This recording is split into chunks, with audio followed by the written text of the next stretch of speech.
The sovereign's blade conducted morning formation in the security wing's operational corridor at 600 hours. Because the Calithi approach to elite military routine operated on the principle that consistency was discipline's foundation, and that discipline's foundation should be laid at an hour that demonstrated the discipline it was building. The corridor was functional, dark crystalline stone, climate-controlled, illuminated by the bioluminescent veining that Calithi architecture wove into its structural surfaces, and that produced, at 600, a cool blue-silver light that was either invigorating or punishing, depending on whether the person experiencing it had chosen to be awake at this hour or had been required to be. 8 warriors stood in formation, 9 technically. The ninth stood at the formation's end, because the formation had been designed for 8, and the addition of a ninth had been accommodated by extending the line rather than integrating the new member into its structure. A spatial decision that Captain Rithan Vorcellen would have described as logistically practical, and that communicated, with the eloquence that spatial arrangements possessed when the arrangement was made by people who understood spatial vocabulary, that the ninth member was adjacent to the unit rather than part of it. The 8 Calithi warriors were, individually and collectively, the most physically impressive beings Cale Mercer had encountered outside of a combat zone, and he had encountered a considerable variety of physically impressive beings in combat zones. The Sovereign's Blade's genetic enhancement program produced warriors who averaged 6'4", carrying the dense, sculpted musculature that 8 centuries of biological refinement had optimized for the specific demands of close protection combat: explosive speed, sustained power, sensory architecture that operated at 3 times human baseline, and the reflexive response systems that made Calithi warriors capable of engaging threats at speeds that human perception classified as already happened. Their skin ranged through the twilight blue spectrum that Calithi pigmentation produced, darker in the warriors whose enhancement profiles emphasized physical density, and along their temples and jawlines, bioluminescent patterns shifted in the controlled, steady rhythms of professional composure. The chromatic baseline of people who were always on duty and whose emotional management was part of their operational standard. They were armored, not ceremonially. The blade's armor was functional, dark, angular, designed to enhance the already formidable silhouettes of warriors whose unarmored presence was sufficient to give most species pause, and whose armored presence was sufficient to give most species second thoughts about whatever they had been planning. The armor carried the blade's insignia, a stylized edge in deep silver, and the insignia carried the weight of 12 centuries of institutional history during which the blade had never lost a sovereign and had rarely encountered a threat that tested their capability at anything approaching its limit. Cale Mercer stood at the formation's end in the standard security uniform that the Allied Defense Personnel Exchange provided for embedded human personnel, functional, unarmored, carrying the Human Diplomatic Security Service's identification rather than the blade's insignia, because he was attached to the blade but not of it, a distinction that the uniform communicated and that the blade reinforced through every interaction. He was 34. He was 5'11". He weighed approximately 175 pounds, which made him 80 to 100 pounds lighter than every Calithi warrior in the formation, and which contributed to the visual impression that the formation's end had been extended to accommodate someone from a different category of physical existence. His appearance was not what the blade expected from someone assigned to sovereign protection. He was lean, not thin, not slight, but carrying the compact, efficient build of someone whose musculature was functional rather than demonstrative, every line of his body suggesting capability without advertising it, the physique of a person whose physical development had been shaped by requirements that prioritized economy over impression. His face was composed, even features, a jaw that was defined without being aggressive, brown eyes that were steady and calm, and that carried, beneath their calm, a quality that most people did not notice because the calm was effective at its designed purpose, which was to make the quality invisible. His hair was dark, kept short, military standard. His hands, resting at his sides in the formation's attention posture, were still, not the rigid stillness of someone holding position, but the natural, settled stillness of someone whose default physical state was motionless, and whose movement, when it occurred, would be initiated from stillness rather than restlessness. He looked, to the enhanced perception of 8 genetically optimized warriors, unremarkable. He looked like a training instructor who had been placed on a sovereign protection detail through a personnel exchange program, and who occupied the position with the quiet compliance of someone who understood that he was present through institutional agreement rather than capability qualification. He looked, in the Blade's professional assessment, soft. The Blade's professional assessment was wrong. The Blade's professional assessment had been wrong for 3 weeks, and the wrongness of the assessment was about to become one of the most instructive experiences of their careers. The mockery had architecture. Like all sustained social dynamics within closed hierarchical groups, the Blade's treatment of Mercer had developed a structure, an escalation pattern that progressed through phases with the same methodical inevitability that military operations progressed through their planned sequences. Phase 1 was exclusion. Mercer's first week involved the systematic social isolation that elite units deployed against members.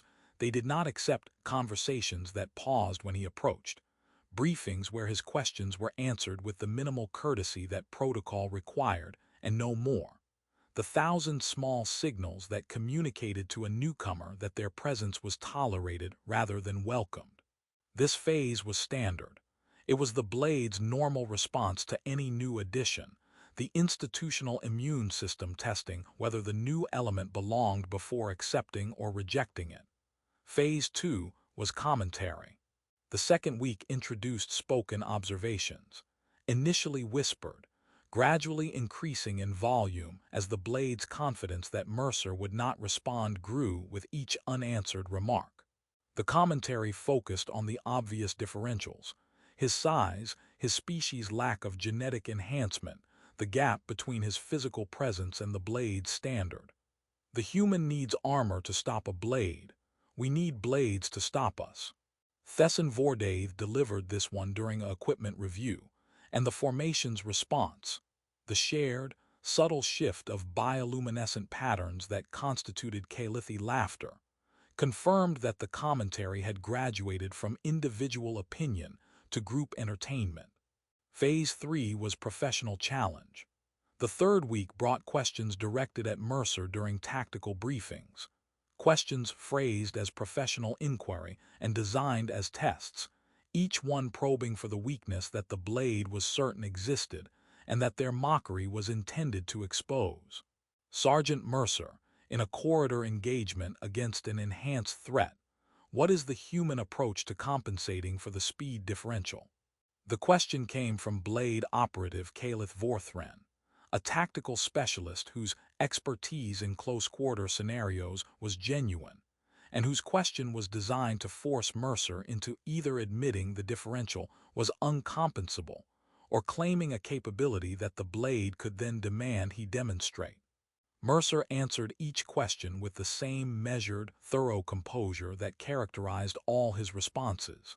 Positioning, angles that negate speed advantages, environmental control, using the space to dictate engagement terms rather than matching the opponent's physical parameters. His answers were technically accurate, tactically sound, and delivered in the calm, unhurried voice of someone providing information rather than defending themselves. The Blade processed his answers as theoretical, the knowledge of an instructor who taught concepts rather than a warrior who applied them, and the processing confirmed their assessment. The human knew things. Knowing things was not the same as being capable of things, and the gap between knowing and capability was, in the Blade's professional framework, the gap between belonging on the detail and being a liability on it. Mercer endured it.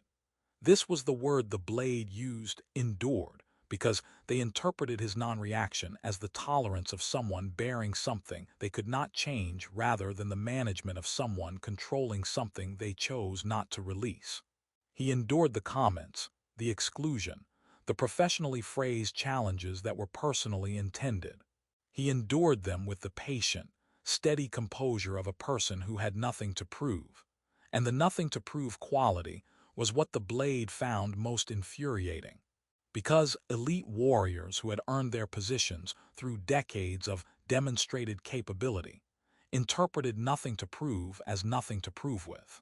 And the distinction between confidence and absence was invisible to people whose professional identity depended on the visible demonstration of what they could do. The morning of the third week's final day, Thesson escalated. The training facility was the Blade's operational space, a combat simulation environment calibrated for the specific demands of close protection scenarios, equipped with adaptive threat projections and environmental configurations that allowed the detail to maintain their reflexive edge through daily practice. The facility was also, in the unwritten social architecture of the Blade, their territory, the space where their capability was displayed, and where the standards that defined their identity were enforced through the physical language of combat training that outsiders could observe but could not participate in at their level. Thesson was the Blade's close combat specialist, which meant that in a unit of genetically enhanced warriors selected for their combat capability, he was the one whose combat capability was his defining feature. He was 6'5", carrying the heaviest build in the detail, dense, powerful, his enhancement profile emphasizing explosive force and reflexive speed in close-quarter engagements.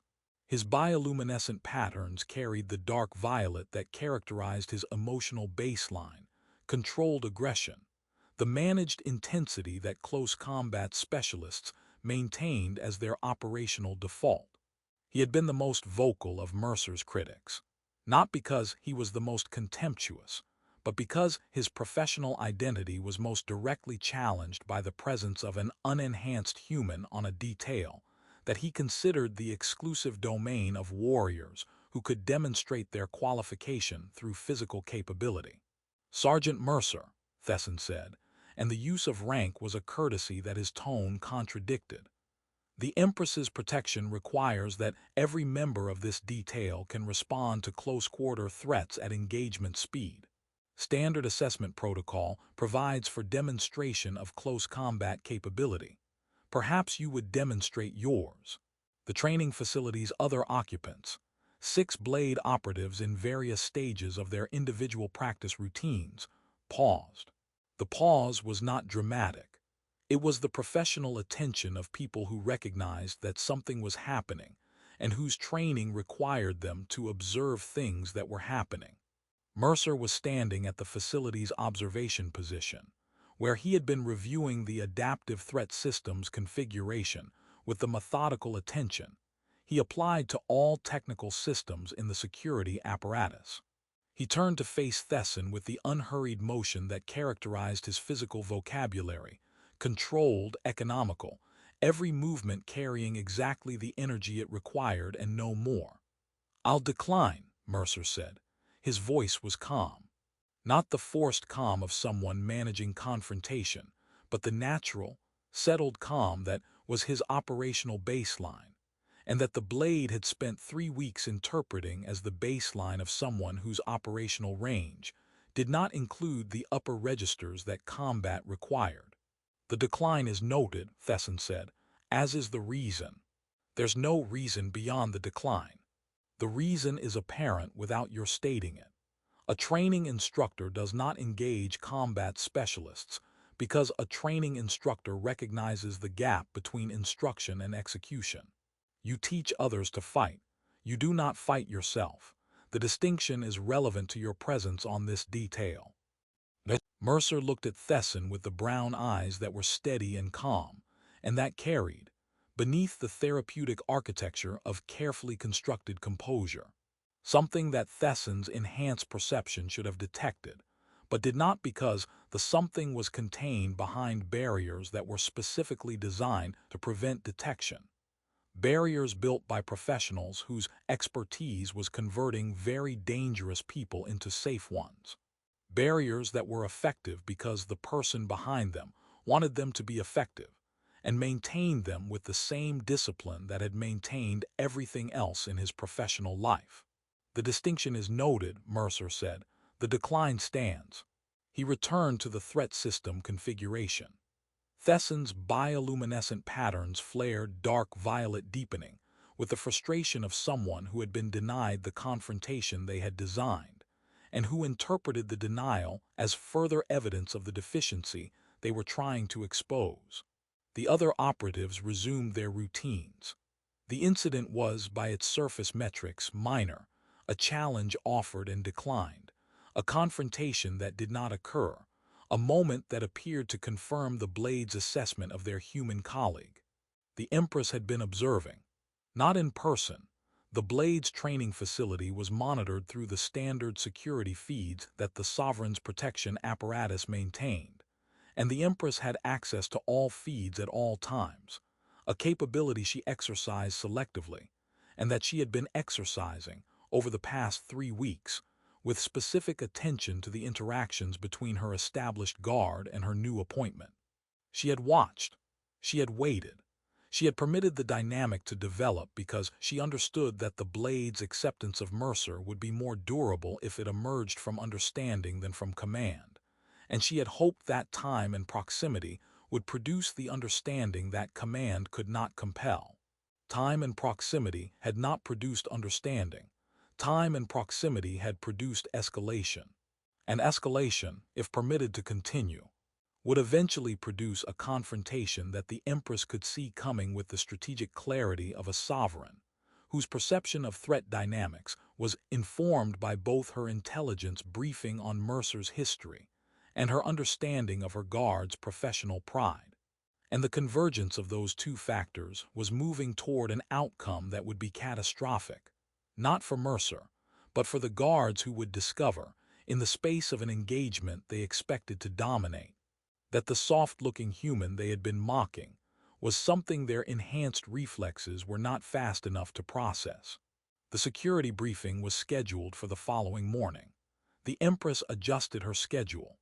The operational center was the Blade's briefing space, a secured room in the security wing where the detail convened for threat assessments, operational planning, and the daily intelligence updates that sovereign protection required. The room was functional, equipped with the display systems and communications architecture that the Blade needed for its work, and it carried, in its institutional decoration and arrangement, the visible evidence of 12 centuries of operational history, campaign records, distinguished service markers, the accumulated symbols of an organization that knew what it was and was proud of what it knew. The full detail was present.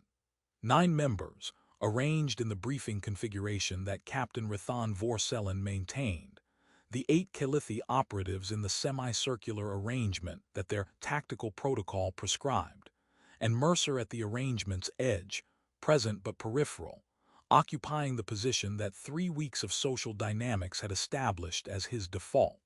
Thesson was speaking. The topic was nominally operational, a review of the upcoming diplomatic function security requirements, but the subtext was the same subtext that had underlaid every interaction involving Mercer for 3 weeks, and the subtext was not subtle because Thesson had abandoned subtlety approximately 2 weeks ago. The function's threat profile requires close protection capability at every access point. The standard is Blade-certified engagement readiness. Every member of the detail must be capable of independent threat neutralization at enhanced speed parameters. He paused. The pause was directed at Mercer with the targeted precision of someone delivering fire at a specific coordinate. Every member. Thesson. Rathan's voice carried the moderate caution of a commander who recognized that the line between professional assessment and personal attack was being approached, and who preferred it not be crossed in his operational center. The assessment is relevant, Captain. The detail's effectiveness depends on every member meeting the operational standard. If a member cannot meet the standard, the detail compensates, and the compensation reduces our effectiveness at every position where the compensation occurs. This is not personal, this is operational. It is both, Mercer said. The room's attention shifted. Mercer did not frequently speak during briefings, he observed, he processed. He offered input when his expertise was relevant and remained quiet when it was not. His choice to speak now generated the particular attention that unexpected speech from quiet people produced. It is operational and personal, Mercer continued, his voice carrying the same calm that characterized all his speech, and that was, in this instance, calibrated with the precise care of someone who understood that the next words he spoke would either escalate the situation or contain it, and who was choosing containment because containment was what he had been trained to choose. You have concerns about my capability. I acknowledge that your assessment is reasonable given your evidence. I am telling you that your evidence is incomplete, and I am asking you to consider the possibility that the incomplete evidence is incomplete for a reason. The room processed this. The Blade's operatives were intelligent, selection for sovereign protection, required cognitive capability alongside physical, and the Detail's members possessed the analytical tools to recognize that Mercer's statement contained an implication that their current framework could not evaluate. Incomplete evidence. Incomplete for a reason. The implications branched. Either Mercer was claiming capability he could not demonstrate, which was bluster, or there existed information about Mercer that was not in his available file, which was different. Thesson's response was preempted by the operational center's door. The Empress entered. Valith Sorkin's entrance into the operational center produced the immediate, automatic response that sovereign presence generated in the Blade. Every member of the Detail transitioning to formal attention, posture straightening, bioluminescent patterns shifting to the controlled silver blue of professional presentation. The transition was reflexive, honed by years of training, and it converted the room's confrontational atmosphere into the composed, ordered environment that the sovereign's presence required. The Empress was in working attire, not ceremonial, not the formal presentation that state functions demanded, but the practical elegance that she maintained during operational hours, carrying the authority of her position in the set of her features and the composure of her bearing rather than in external display. Her deep twilight blue skin carried its characteristic luminosity. Her violet eyes surveyed the room with the enhanced acuity that her perception provided, and that missed nothing. Not the positions of her guards, not the residual tension that their confrontation had left in the air, not the particular quality of stillness that Mercer was maintaining at the formation's edge. I observed the training facility interaction yesterday, she said, and the sentence landed in the room with the precision of a statement that had been designed to land precisely. And the briefing commentary today, and the pattern of the preceding 3 weeks. The Blade's composure held. Professional training maintained the exterior, while the interior processed the information that the sovereign had been watching, and that the watching had accumulated sufficient data to bring her to their operational center unannounced, which was a sovereign action that the Blade's institutional memory associated with correction rather than commendation. You have been mocking Sergeant Mercer, Valith said, and the directness of the statement, unpadded by diplomatic framing, carried a weight that diplomatic framing would have distributed, and that the directness concentrated. You have questioned his qualification for this detail. You have challenged his capability. You have, for 3 weeks, treated a member of my personal protection apparatus with contempt based on your assessment of his physical and professional inadequacy. She paused. The pause was not for effect but for the transition between what she had said and what she was about to say, and the transition was necessary because what she was about to say would change the room. You are unaware of what caliber of fighter this earthling is. The sentence restructured the room's atmosphere. Not through volume, the Empress's voice was measured, controlled, carrying the harmonic depth that Calithi speech produced at its most authoritative. through weight, through the specific gravity of a sovereign's words when the sovereign was providing information that existed above the clearance of the people receiving it, and that she was choosing, through an exercise of sovereign prerogative, to share. Sergeant Mercer's available personnel file describes a career in training and instruction. This is accurate. It is also the sanitized version. Her violet eyes moved across her guards, each one, individually, the gaze lingering with the focused intensity of a sovereign, ensuring that every person in the room understood that what followed was not casual. The unredacted version exists at a classification level that your clearances do not reach, and that I access through intelligence channels available to heads of state. I am going to tell you what it contains. Not because you have earned the information, but because your ignorance has become operationally counterproductive, and because the alternative to informing you is permitting a confrontation that will end badly for everyone in this room, except the person you have been mocking. The silence that followed was not the silence of a room waiting. It was the silence of a room bracing. Sergeant First Class Cale Mercer served for 11 years in the United Earth Special Operations Command, Tier 1. The designation is classified. The unit's operational mandate is direct action in extreme environments, what his species classifies as death world conditions, environments whose hostility exceeds the survival parameters of unassisted human biology. He served as a survival instructor for this program, yes. He served as an instructor because he had survived what he was teaching. She let the sentence settle. The blade's bioluminescent patterns were shifting, the controlled silver blue of professional presentation beginning to fracture as the information they were receiving pressed against the composure that contained their emotional responses. Before his instructor assignment, Mercer conducted direct operations across 3 Deathworld environments over a period of 7 years. His operational record during those 7 years includes: she consulted a display on her personal device, not because she needed the reference, but because the act of reading communicated that the information was documented rather than asserted.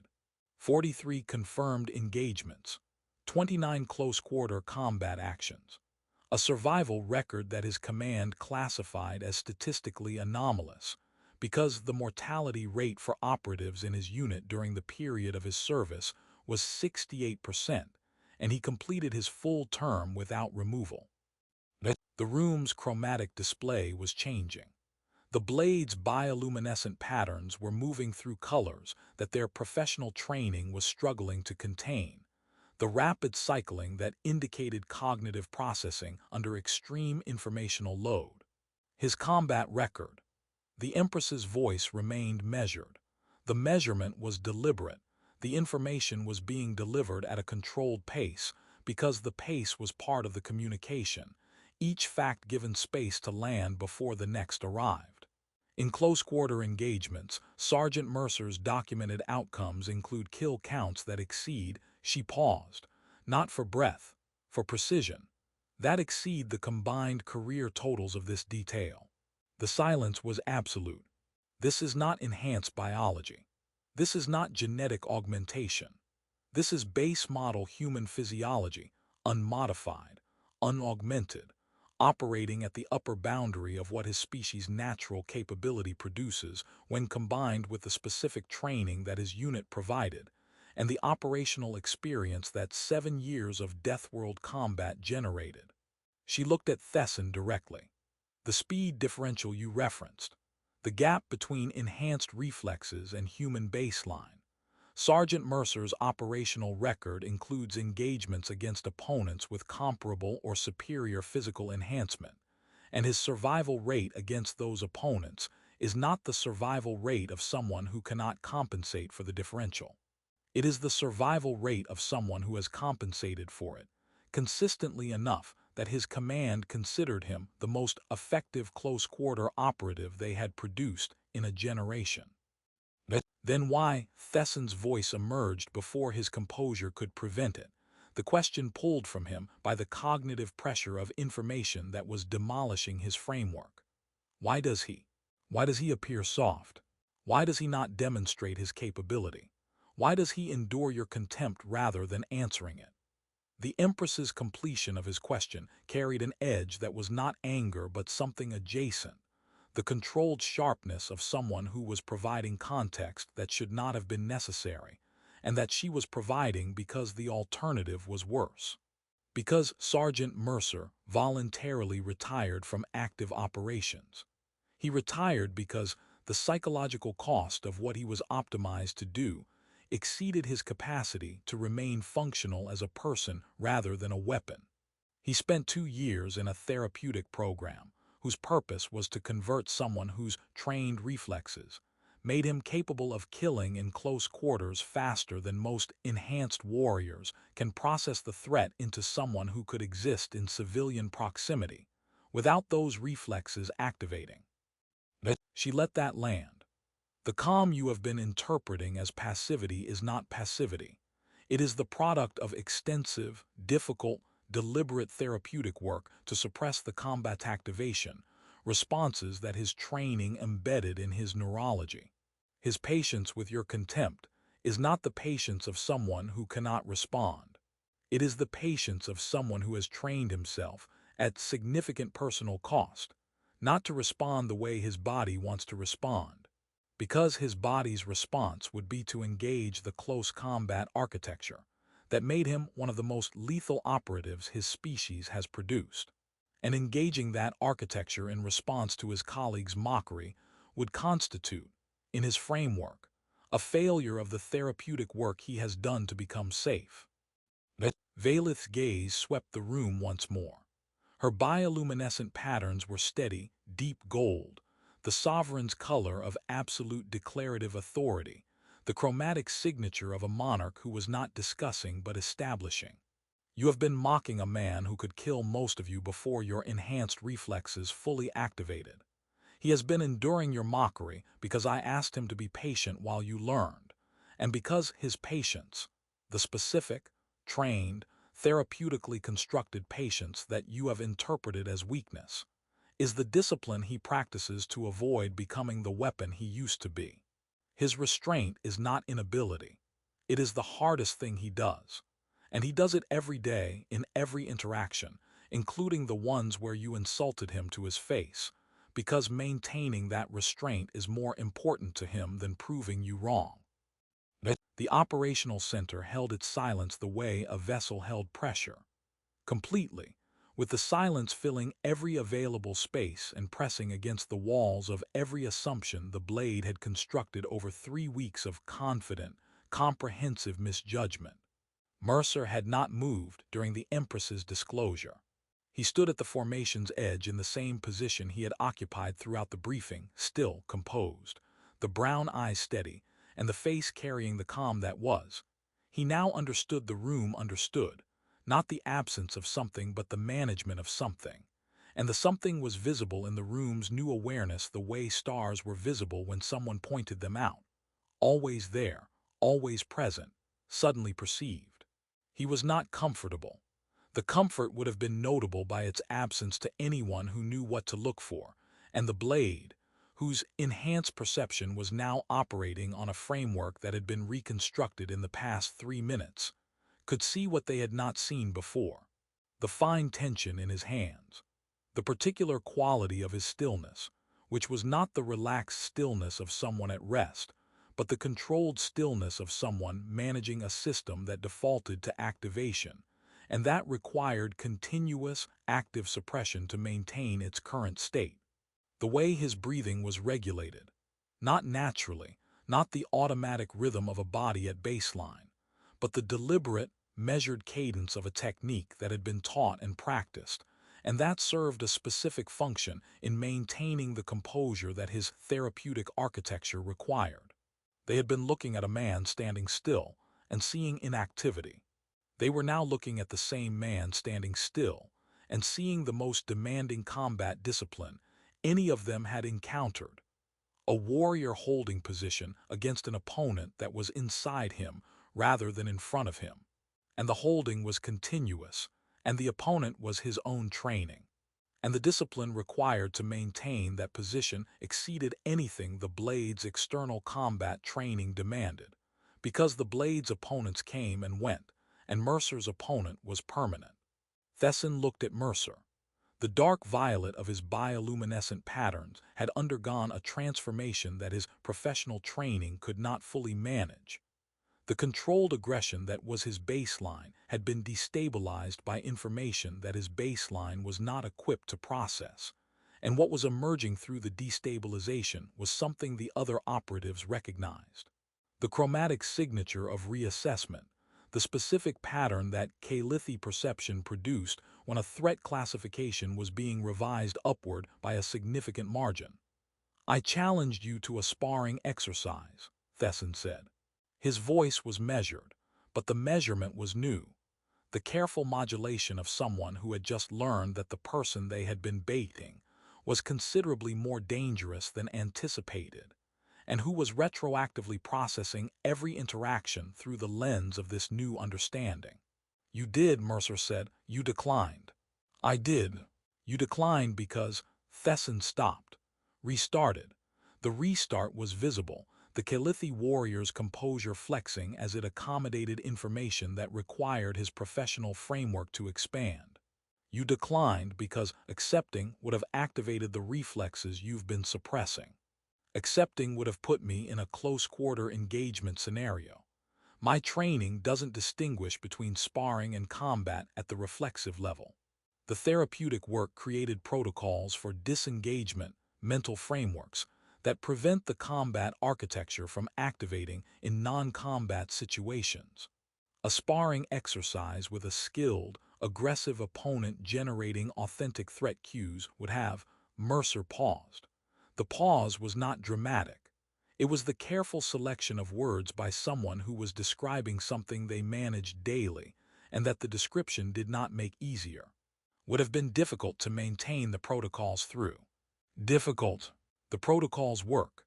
They work because I practice them, and because I avoid situations that stress test them at levels I'm not confident managing.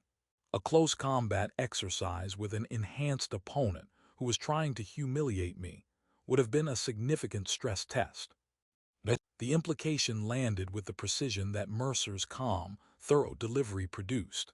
Not the dramatic impact of a threat, but the quiet, factual weight of a man explaining, without aggression or apology, that the reason he did not engage was not that he could not, but that the engagement would have activated capabilities, whose activation he controlled through therapeutic architecture, that the engagement would have strained. And the consequences of that strain, for Thesson, for the training facility, for the professional relationship that the blade valued and that Mercer valued differently but equally, were not consequences anyone in the room wanted to experience. Thesson processed this with the professional discipline that sovereign protection required, and that was now, for the first time in 3 weeks, being applied to Mercer rather than against him. The reassessment was visible in his chromatic display. The dark violet of controlled aggression giving way to something more complex, a pattern that combined acknowledgement, recalibration, and the specific Calithi chromatic signature that the emotional vocabulary translated as respect recalculated. "I owe you an apology," Thesson said. "You owe me nothing. You assessed what you could see. What you could see was incomplete. The incompleteness was by design. The design being that people who look at me see someone safe. That's the point. The therapy, the training, the years of work. The point is that I look like someone you don't need to worry about. Someone who sits at the edge of formations and answers questions calmly and declines sparring invitations." The brown eyes held Thesson's with the steady, level attention that had been there since the first day, and that the blade was only now reading correctly. "The alternative appearance is the person the empress described. And that person is not someone who should be standing in a room with colleagues and absorbing workplace friction.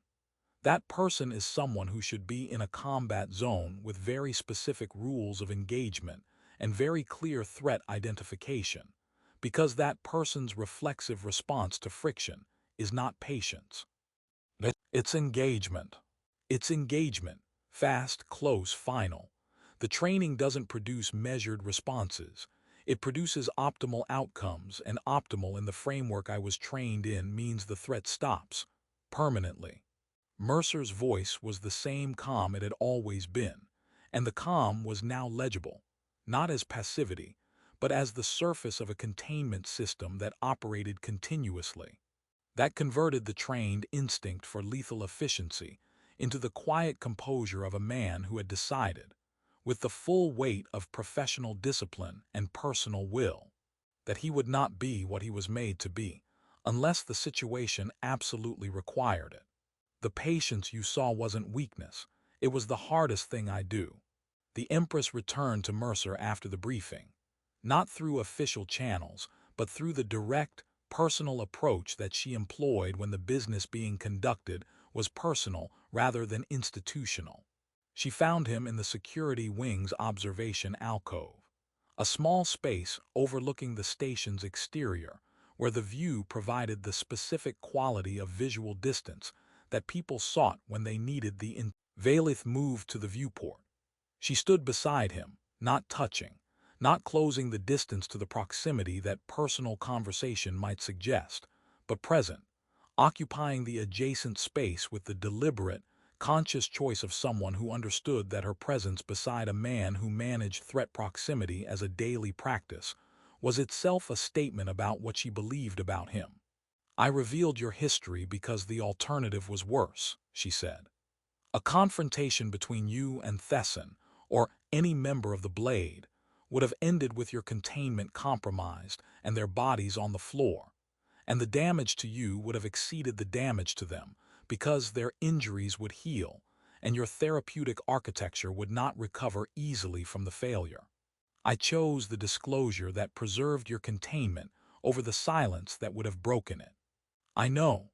Mercer's voice was quiet, not the managed quiet of his operational composure, but the genuine quiet of someone speaking in the register that existed beneath the management, the voice of the person inside the architecture. "You made the right call, I know that. The call is right and the result is, I'll manage the result. I always manage the result. You should not have to manage alone." He turned from the viewport. The brown eyes met her violet ones, and the meeting was different from every previous meeting. The Blade's mockery, the Empress's disclosure, the revelation of what he was had changed the interaction's framework. And the change was visible in the way he looked at her, which was with the open, unmanaged attention that existed when the therapeutic composure was not performing for an audience, but was, in this private space with this specific person, allowed to rest. "The Blade will adjust," Valith said. "Not to fear, to understanding. They are intelligent. They are professional.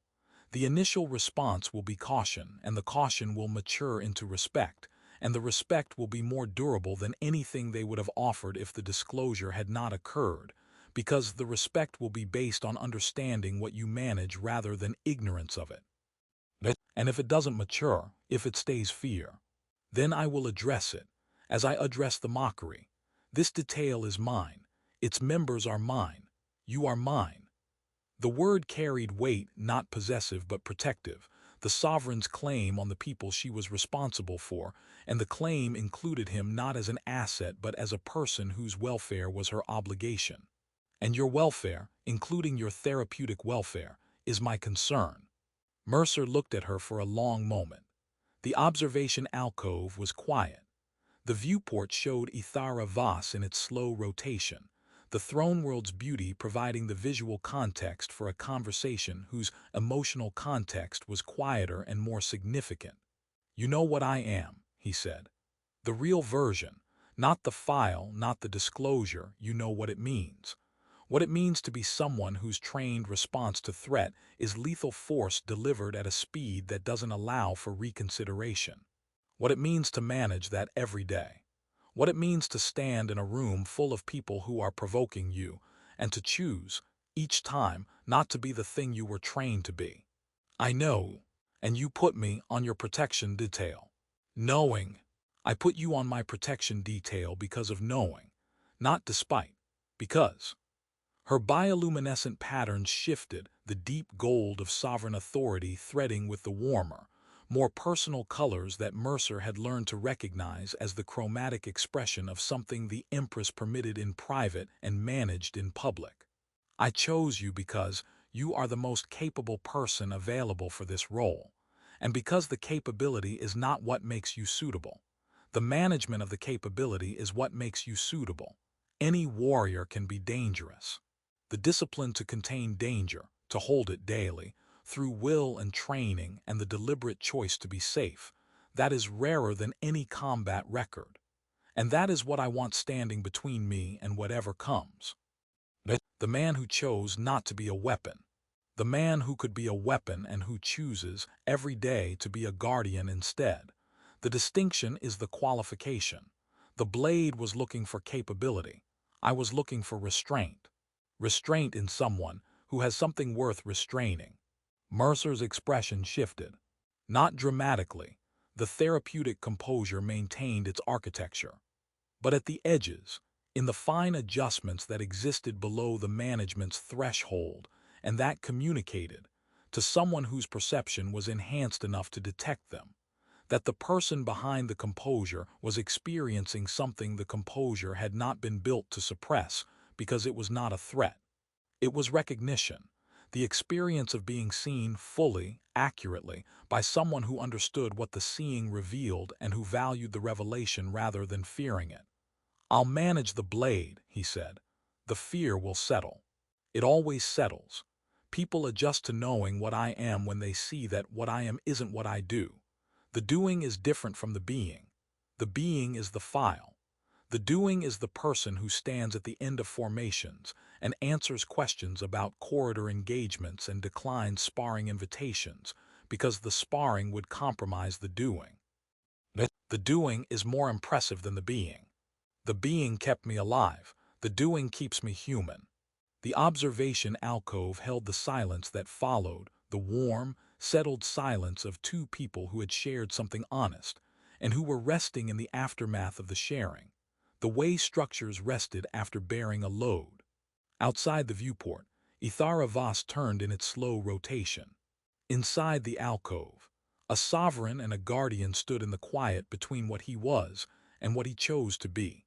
And the quiet was not empty but full of the understanding that the most dangerous person on her protection detail was also the safest, because the danger was contained by a discipline that exceeded anything the blade's training could produce, and the containment was maintained not by programming or enhancement, but by the daily, deliberate choice of a man who had been made into a weapon, and who had decided, with the full force of the will that made him effective, that he would be something else instead. The blade adjusted. Not quickly. The recalibration of 3 weeks of entrenched assessment took time, and the initial caution that the disclosure produced was precisely the response Mercer had predicted. But the caution matured, as the Empress had predicted, because the blade's members were intelligent enough to observe the distinction between what Mercer was and what Mercer did, and the observation accumulated evidence, day by day, that the person they had been mocking and the person they had been told about coexisted in the same body, and that the coexistence was not contradiction but achievement, the most demanding achievement any of them had witnessed, conducted daily without recognition, by a man who stood at the end of their formation and who embodied, in his quiet, managed, deliberately constructed calm, a principle that their warrior culture had never articulated, but that his presence made visible, that the greatest demonstration of combat capability was the discipline to contain it, and the greatest warrior was not the one who could deliver the most damage but the